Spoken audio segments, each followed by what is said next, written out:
Paz seja convosco.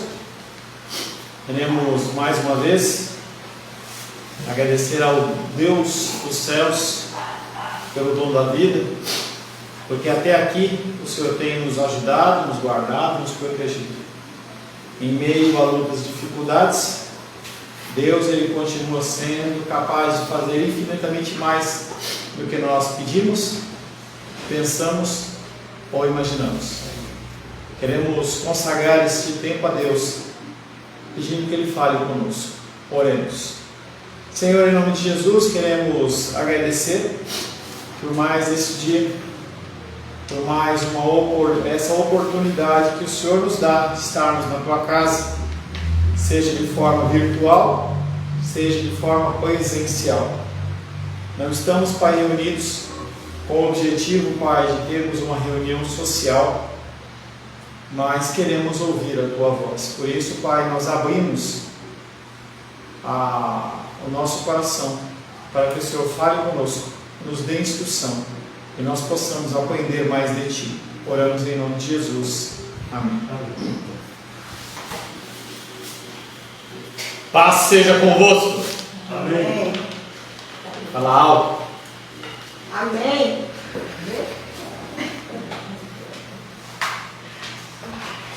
Glórias a Deus, mais um dia, mais uma oportunidade de estarmos na casa do Senhor.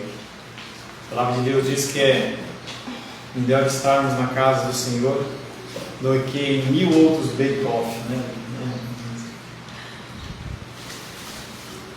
Glórias a Deus, porque você se predispôs a estar mais um dia na presença de Deus, buscando o seu querer e a sua vontade. Estamos tratando os pecados sutis ou intocáveis.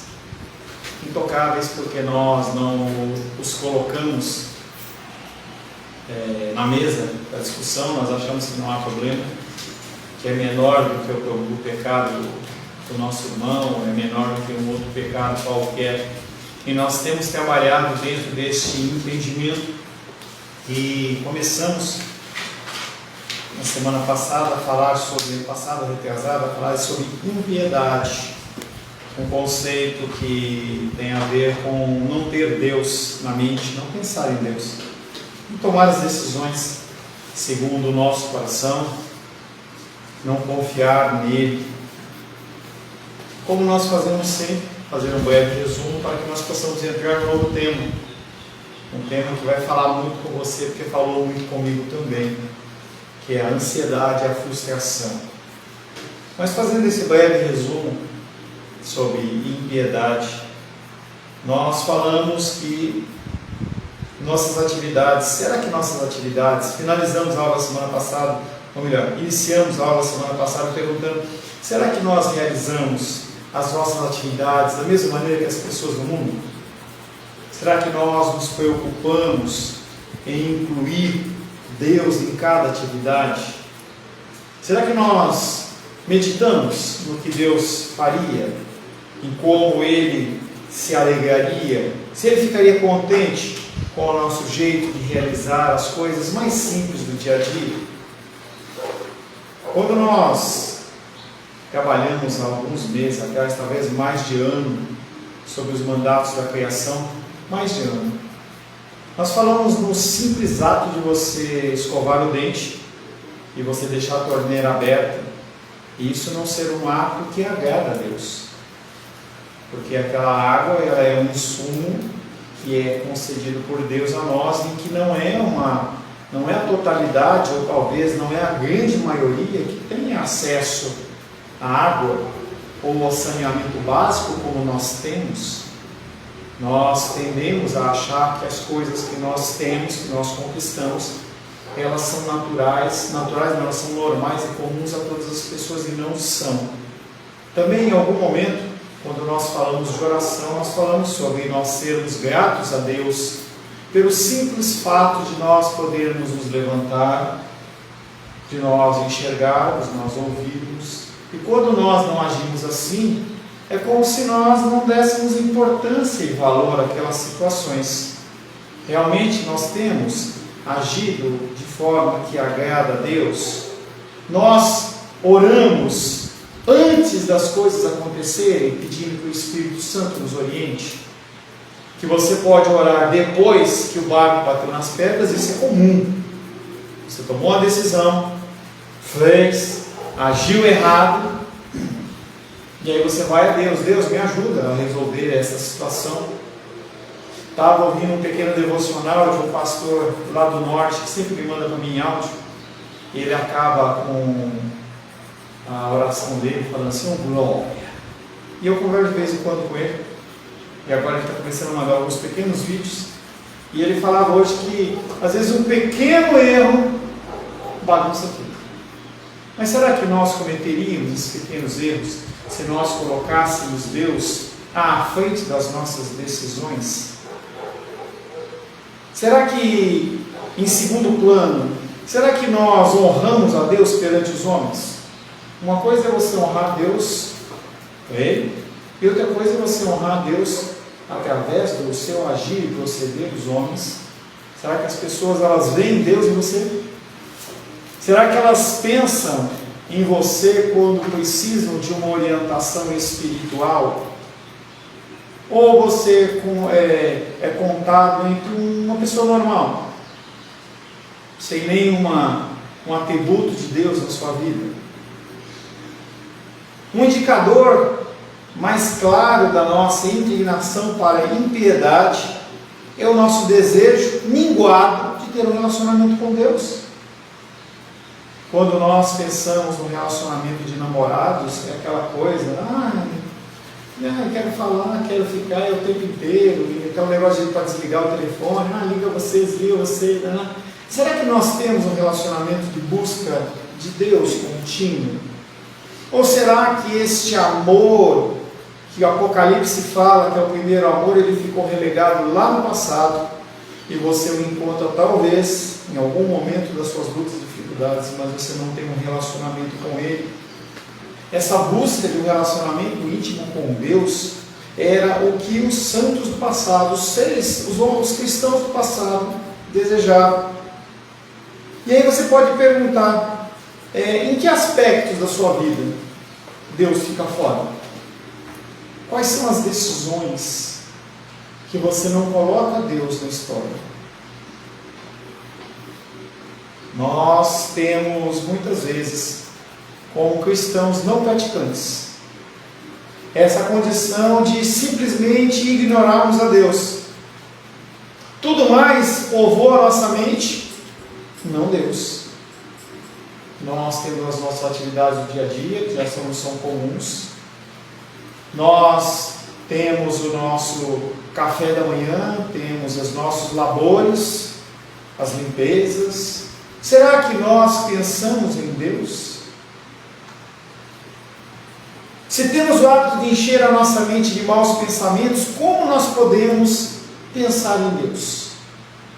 As pessoas reclamam que não têm boas noites de sono, mas o que habita na mente delas antes de dormir? As pessoas vêm ao culto e dizem que não sentem a presença de Deus, mas com o que elas têm alimentado o seu coração durante o dia? É o Silvio Santos? É o Faustão? É as pegadinhas? São as coisas profanas? Como que você pode querer sentir a presença de Deus se você não se alimenta dele? E aí nós lemos o texto de 1 Timóteo 4,7, que fala que nós temos que nos exercitar na piedade. E o apóstolo Paulo está querendo fazer uma comparação. Como que você pode ser forte, como que você pode ter músculos se você não se exercita da mesma maneira? Como que você pode ter um relacionamento de intimidade com Deus se você não se relaciona com Ele no dia a dia?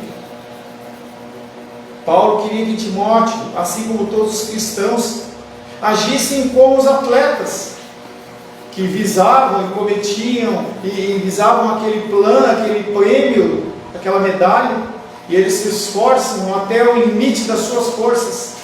Quando nós vemos pessoas finalizando uma maratona, as pessoas, muitas delas com câimbras, e ela tem que chegar no fim. Será que nós nos dedicamos a conhecer a Deus desta maneira? Nosso objetivo na busca da santidade deve ser o crescimento cada vez mais consciente. E é algo que nós temos sempre falado, você tem que crescer em entendimento. Não é fazer por fazer. Nós somos responsáveis perante esse crescimento. E aí, uma pergunta que nós deixamos na semana passada: o que você faria diferente no seu dia a dia para que você pudesse buscar mais a Deus? O que você teria que estabelecer de forma, de meio? Estava falando com um irmão essa semana, e ele falou assim: pastor, eu começo a visualizar Cristo na cruz. E quando eu vou agir, eu olho para aquilo e eu me constranjo. Falei com duas moças de outro estado que eu faço discipulado, e elas falam assim: a gente chega na igreja, quando o pastor começa a falar, nós choramos copiosamente. Ainda brinquei com elas, porque são as duas. Falei assim: as pessoas devem achar que vocês estão cheios do Espírito Santo. E ela fala assim: e não é? Parece que nós somos cheios, mas na verdade nós estamos com os nossos corações. E meu marido chega para mim e fala assim: por que você está chorando? E ela responde: você não fica triste com o seu pecado? O que você faria para que realmente você comece a ser transformado no seu interior e nas suas ações? E aí nós finalizamos dizendo que nós temos que orar para que Deus nos torne cada vez mais consciente de que cada momento que nós vivemos estão debaixo dos seus olhos. Apenas a consciência de Deus faz com que nós mudemos. O tema de hoje, eu comecei a preparar ele na semana passada. Na verdade, eu preparei ele semana passada. Achei que ia começar semana passada, mas nós acabamos nos estendendo um pouco mais. O nosso estudo não é uma corrida de 100 metros raso, né? É uma maratona, não tem pressa de acabar. Então nós acabamos não entrando nesse tema, que era um tema que mexe muito comigo, mexe muito com você. Eu não sei se mexe com você, mas comigo mexe. A ansiedade em relação às coisas do porvir. O que vai acontecer? Como que eu vou lidar? E quando Deus se cala? E quando Deus permite que o barco bata nas pedras? Quando Deus permite que o profeta seja jogado na cova dos leões? Ou os homens de Deus sejam jogados numa fornalha ardente? E tantos outros exemplos que a gente poderia trazer para as nossas vidas. Esse tema é um tema difícil, porque todos nós temos em alguma medida ansiedade, expectativa. Podemos dar termos diferentes como um zelo, mas na verdade o nosso coração ele fica pesaroso em relação ao porvir. Não o porvir de hoje, que seria até de certa forma entendido.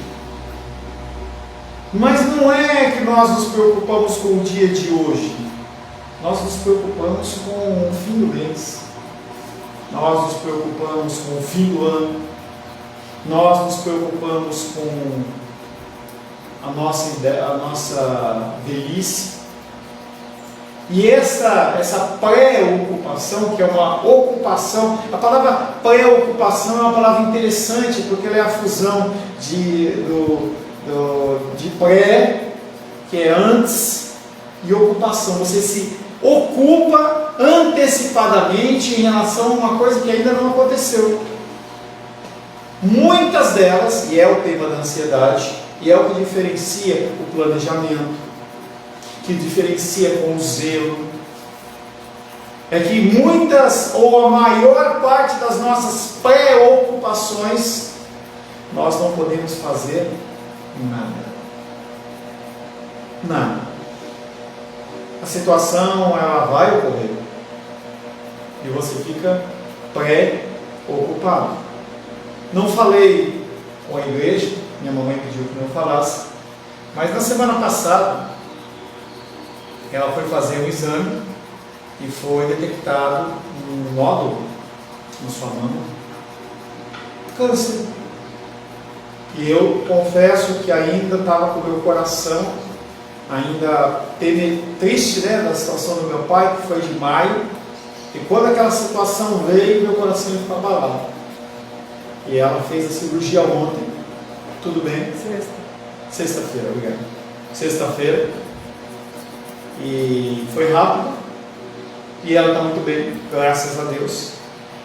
Mas apesar da confiança em Deus, falei para minha irmã, quando tocou o telefone, e eu vi o telefone da minha irmã, eu lembrei rapidamente da última ligação que ela fez antes, logo que meu papai faleceu, e ela falou assim: Paulo, papai faleceu, vem pra cá. E quando tocou o telefone, eu olhei ali aquele nome, meu coração começou a bater mais forte, e eu confesso que eu não queria atender aquela ligação, com medo, porque eu estava ansioso. E aí eu atendi e ela falou: foi tudo bem. Daquela. Mas isso faz mal para a gente. Além de fazer mal para nós, é pecado. A vida é quase sempre difícil. E muitas vezes ela é dolorosa. Eu converso com as pessoas, converso com vocês, alguns eu os conheço mais, outros conheço menos. E nós vivemos poucas vezes. Se nós fôssemos realmente fazer um relato das nossas vidas, poderia ser necessário vários rolos de papel higiênico, porque foram momentos dolorosos, tristes e difíceis. A possibilidade do meu carro pifar durante uma viagem de férias é uma dificuldade. Estava voltando com o carro do papai, nota 10, muito bem cuidado do carro, uma subida, e eu acelerei e o carro falhou. Tinha acabado a embreagem. E agora? Perto de Uberlândia, sem recurso financeiro, no meio do nada, o que fazer? A possibilidade de eu sofrer um acidente, ficar paralítico, é um sofrimento. Claro que existem vários graus de dificuldade, em certa medida de sofrimento. Não tem como comparar a minha dor com a sua. A dificuldade que você teve com a minha, não existe essa possibilidade. Dificuldade, e aí é apenas um jogo de palavras. Dificuldade geralmente ocorre nas atividades rotineiras e nas próprias responsabilidades que a vida nos traz. Dificuldades de pagar uma conta, dificuldade de levantar da cama, dificuldade de pentear o cabelo, né? Dificuldades, coisas do dia a dia. Ao passo que o sofrimento normalmente é gerado por circunstâncias atípicas, você não está esperando. Então nós somos suscetíveis a basicamente dois tipos de problema. Um que são dentro das nossas atividades diárias, e que são fáceis até de a gente prever, e podem acontecer, e coisas que são atípicas, você não está esperando. Eu estava na estrada, acabou a embreagem, eu não estava esperando. Eu não estava esperando.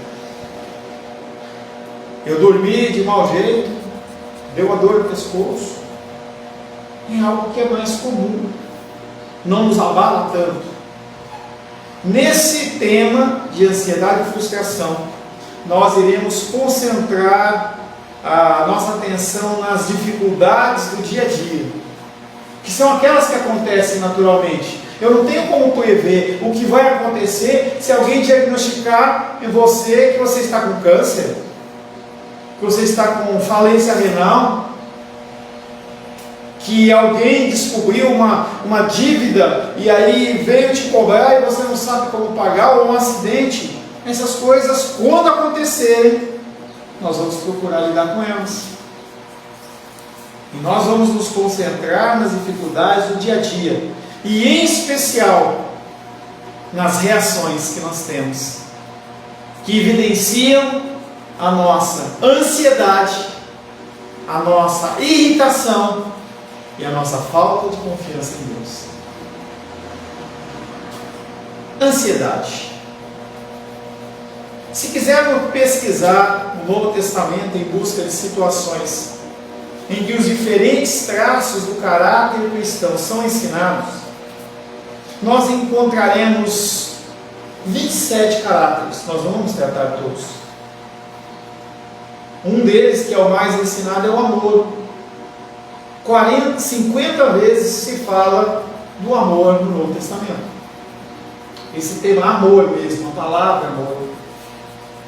Quando nós pensamos em humildade, nós já trabalhamos o conceito de humildade, que é você se diminuir e você colocar o outro em alta conta, primeiro o outro, depois eu. O termo humildade, ele é trabalhado 40 vezes. Mas quando se fala em confiança em Deus, se fala apenas 13 vezes. Por que se fala tão pouco da confiança em Deus? Será que não é necessário que a confiança em Deus ela seja falada mais?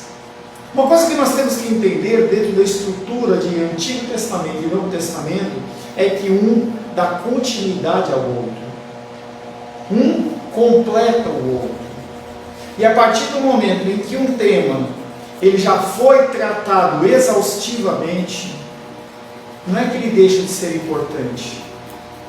Já é pré-entendido que aquilo já foi trabalhado e que a pessoa tem já subsídios necessários e suficientes nos textos anteriores.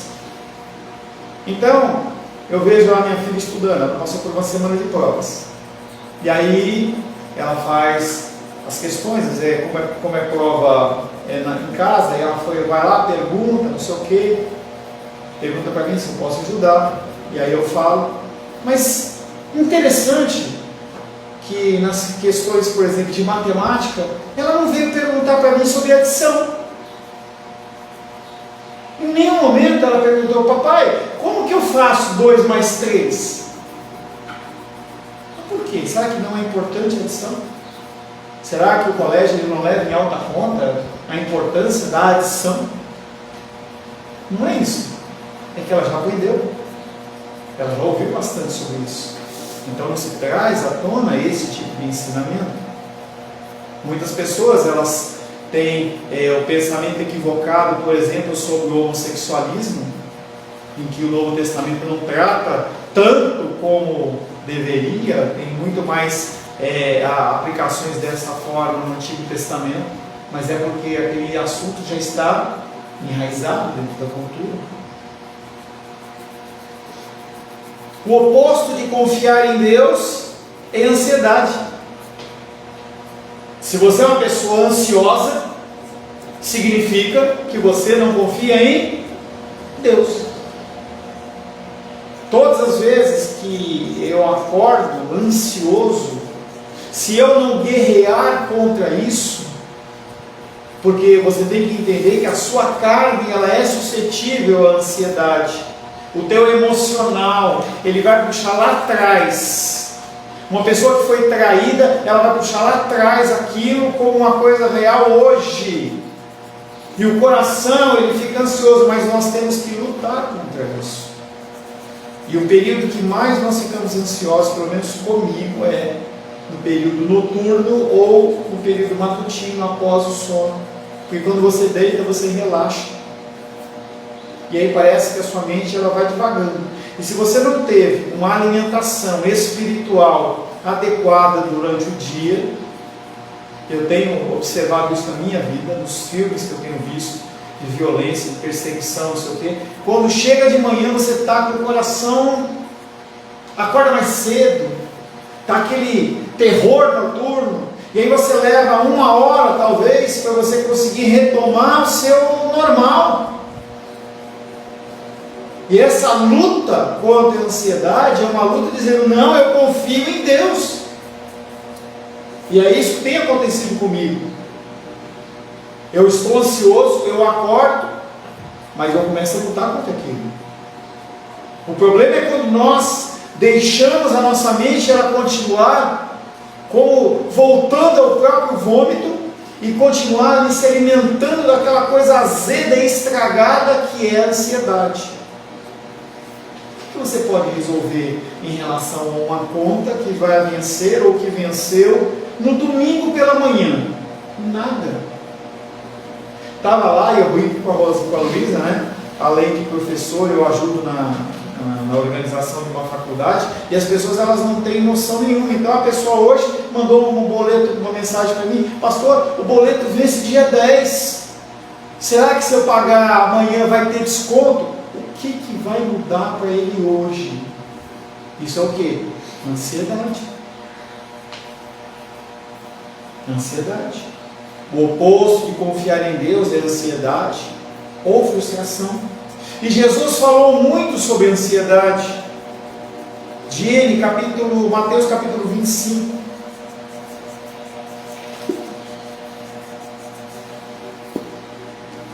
Todos abram, por gentileza, Mateus capítulo 6. Desculpa. Mateus capítulo 6. Mateus capítulo 6.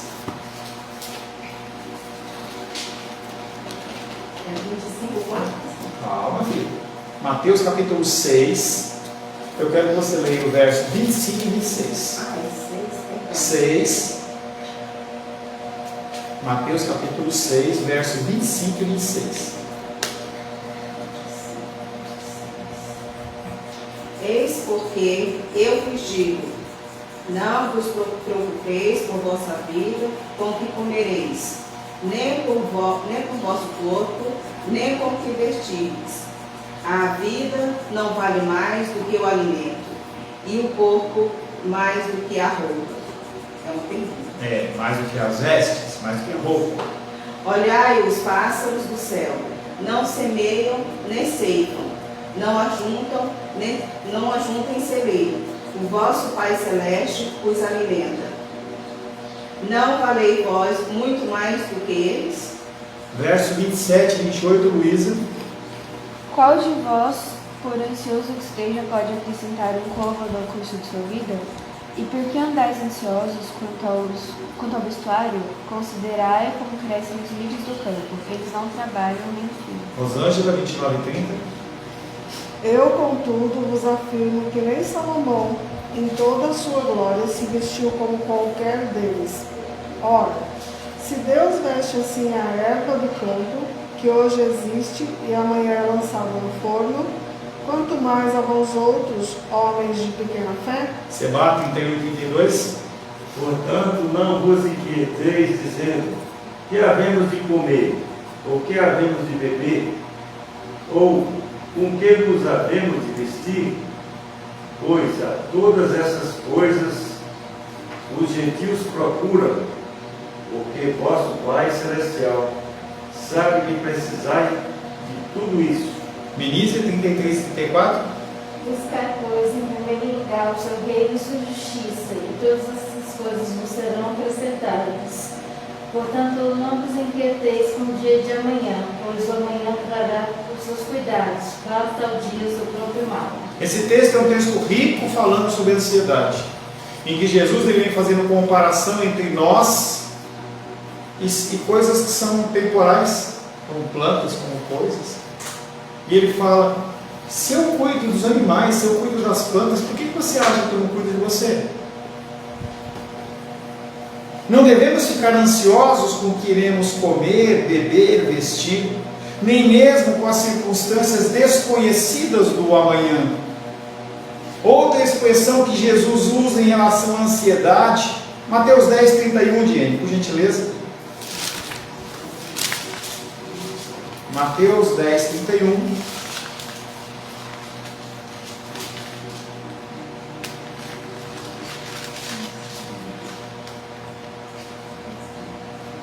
Não tenhas medo, portanto, valeis mais do que todos os pardais. Não tem mais. Não tenha medo. Luísa, Lucas capítulo 12, verso 7.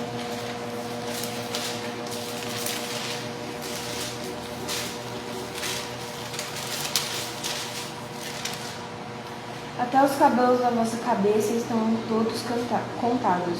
Não temais, bem mais valeis do que muitos pardais. Não tem mais. Paulo repete essa exortação contra a ansiedade. Rosângela, Filipenses 4, 6.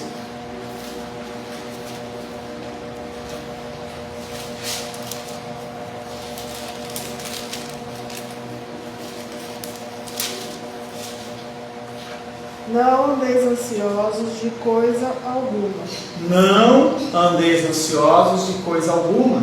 Em tudo, porém, sejam conhecidas diante de Deus as vossas petições pela oração e pela súplica com ações de graças. Interessante que o apóstolo Paulo ele adiciona um elemento: ações de graça.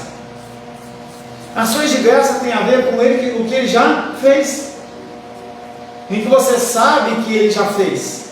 É como quando você vai numa padaria e você sabe que o pão lá é quentinho, ele é crocante, ou é do jeito que você gosta, você naturalmente vai voltar naquela padaria esperando que ele esteja lá.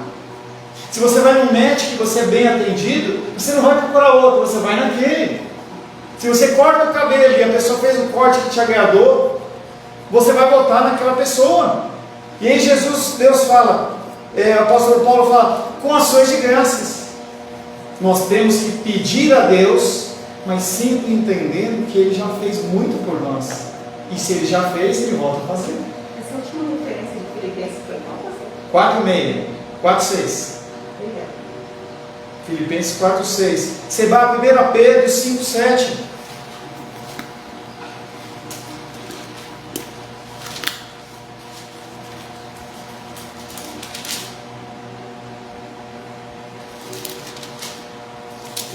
Pedro 5:7. 6 e 7, por favor. 6 e 7. Humilhai-vos, pois, debaixo da potente mão de Deus, para que a seu tempo vos exalte, lançando sobre ele toda a vossa ansiedade, porque ele tem cuidado de vós. A ansiedade bateu, pare e entrega a Deus. Pare e luta contra ela. Não se deixa levar. É como uma corrente de um rio que vai descendo. Você tem que lutar contra ela. Se você permitir que a ansiedade ela domine, coisas piores vão acontecer. Quando a gente vê alguns casos de assassinato e tal, muitas vezes as pessoas elas não param para lutar contra aquilo. E elas deixam a coisa ir. Ah, mas eu achei que a pessoa estava fazendo isso, ela não estava. E já era. Então, pastor, eu estava pensando aqui agora nessa questão. Que a ansiedade, a ira, a amargura, a murmuração, aquele mau humor no dia, se a gente não parar e falar assim, não, por que eu estou tão amargo? Por que eu estou com esse mau humor? Essa ansiedade, se a gente não parar, vai tomando uma proporção, uma profundidade cada vez maior dentro de nós. Por que eu estou com essa amargura, essa ira, essa raiva, essa ansiedade? Se a gente não parar e não voltar para a palavra, vai tomando raiz dentro de nós, uma proporção cada vez maior. Que foi o que nós falamos, nós demos o exemplo em relação a isso que a menina está falando, do câncer. Se você não detectando o câncer, você não fizer nada, ele vai tomar o seu corpo. E na época eu dei o exemplo daquele rapaz lá de São Paulo, que eu e você já acompanhamos, em que ele teve câncer aqui nessa região aqui, ele deixou, a camisa enganava, ele usando camisa folgada, aí quando nós fomos visitar, ele tinha aqui, parecia que tinha uma na Bahia aqui, assim, já era. Então, metástase. Já era. Não tem o que fazer mais. Fisicamente não tem mais o que fazer. Nós precisamos do auxílio de Deus sempre. E em situações como essa, nós só podemos orar para que Deus reverta. Ele pode reverter essa situação de metástase espiritual, sim, mas é muito dolorosa. É aquele exemplo que eu dou para vocês. Quando você entra no espinheiro, você não se fura, mas quando você tenta sair, ele rasga, porque os espinhos eles estão voltados para dentro. É como um anzol. Quando eu pescava com meu pai, o anzol ele entra fácil, mas para sair ele sai rasgando, porque ele tem uma fisguinha assim, que prende e segura. É exatamente a condição do pecado. E nesse caso nós estamos tratando da ansiedade. Nós vivemos dias maus, em que nós não conseguimos ter paz um momento. Quando dizemos a alguém, não fique ansioso, não tenha medo, estamos simplesmente tentando encorajar a pessoa ou corrigi-la com a intenção de ajudar. Todavia, quando Jesus, nessas passagens que nós falamos, ou Paulo, ou Pedro, que escreveram com inspiração divina, nos diz: fique e não fique ansioso. Essa frase, ela é uma ordenança. Não é para você decidir se você vai ficar ou não ficar. Ele ordena: não andeis ansiosos. Ele não está falando: ô Luísa, se você estiver bem, você não fica ansiosa. Não, ele fala: não andeis ansiosos. E ele vem justificando: pô, eu cuido dos pássaros. Você não vale mais do que os pássaros? Eu cuido da roupa do lírio. E nem Salomão se vestiu como o rei mais rico de todos os tempos. Nem Salomão se vestiu como ele. E ele, o lírio está bonitinho, daqui a pouco ele seca e jogado fora. Você não vale mais do que o lírio. É a exortação dura e embaixo toda uma justificação, porque você tem que começar a olhar as coisas naturais. Por isso que o apóstolo Paulo fala: ações de graças. Ações de graças.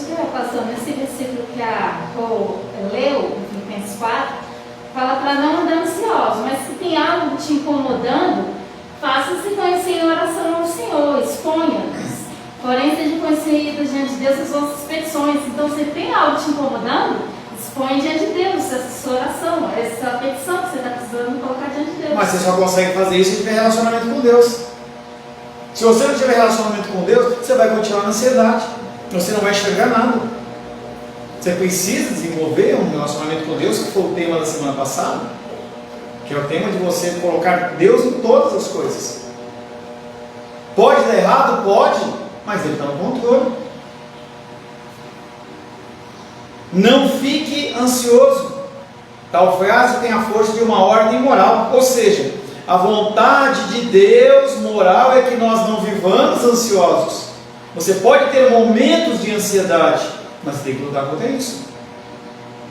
A ansiedade não é resolvida com remédio. Ansiedade é pecado. E aí tem os ansiolíticos, remédios para reduzir a ansiedade. Não resolve, porque a ansiedade é pecado. Eu tomo um remédio para ficar mais calminho. O pecado continua dentro do seu coração fazendo mal. Pode ser até que ele não se exteriorize, mas ele continua corroendo você por dentro. Ansiedade é pecado por dois motivos. Primeiro, como já mencionei, é falta de confiança em Deus. Falta de confiança em Deus. Nós lemos o texto de Mateus 26, capítulo 6, versos 25 a 34, e Jesus argumenta que se o Pai Celeste cuida das aves do céu e dos lírios do campo, não irá cuidar de nós nas nossas necessidades? O que é necessidade? É o celular do último modelo? Não. É o carro do último tipo? Não. Mas é o básico. Nós vivemos uma crise hídrica. Vai faltar água? Não. Pastor, como é que você pode falar isso? Não está chovendo, não é? Porque Deus está dizendo: o ser humano sem água, ele morre. Seria irracional da parte de Deus permitir que acabasse a água no mundo e as pessoas todas morressem. Se Ele fala que Ele nos concede as nossas necessidades, não quer dizer que nós não temos que cuidar dos recursos hídricos. Não quer dizer que quando você vai molhar as plantas, você seja zeloso com aquilo. Que você vai lavar o carro, você seja zeloso com essa água. Você vai escovar o dente, o banho, tudo isso nós temos que ser zelosos. Mas vai faltar? Não vai. Pode ser que você tenha que tomar banho frio, que você não tenha dinheiro para pagar a conta de luz, pode ser. Mas a água não falta. E Pedro disse que a razão para lançarmos nossa ansiedade em Deus é que Ele se importa conosco. Porque Deus amou o mundo de tal maneira que deu seu Filho unigênito, para que todo que nele crê não pereça, mas tenha vida eterna. Não há declaração de amor, de cuidado maior do que essa. Não existe. Não existe. Já usei esse exemplo algumas vezes. Tenho muito carinho pela vida do Sebastião, pela vida da Diene, pela vida da Menise, e todos estão nos assistindo. Mas eu nunca entregaria a vida da minha filha em prol de nenhum de vocês. Não entregaria. Jesus Cristo, Deus, Ele entregou o seu Filho amado. E nós queremos uma prova maior do que essa. Nós exigimos que Deus nos dê uma prova maior do que essa. Não há prova maior do que essa. Não há. O melhor de Deus ainda está por vir, diz a música. Não existe melhor de Deus. O melhor de Deus já veio. O melhor de Deus não é banco cheio de dinheiro. O melhor de Deus é a vida de Jesus Cristo, o sangue do Cordeiro, cobrindo nossos pecados e impiedades. Não há melhor de Deus. Por que as igrejas estão frustradas?